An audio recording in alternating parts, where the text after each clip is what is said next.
Ziur noizbait ikusi duzula evoluzioari buruzko dokumental bat. Eta ia ziur kontatu dizutela evoluzioa lehenengo zeluletatik, hortik zelulanitzetara, animaliak ondoren, nola atera ziren arrainak uretatik, lehen ugaztunak, primateak eta azkenik, txinpantzearen antza duen izaki batetik pasa ondoren, gizakia.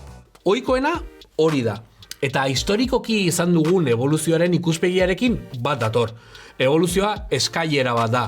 Eskala naturae, non mailaz maila perfekzionatzen joan garen, harik eta evoluzioaren maila gorenera iritsi arte, gizakia.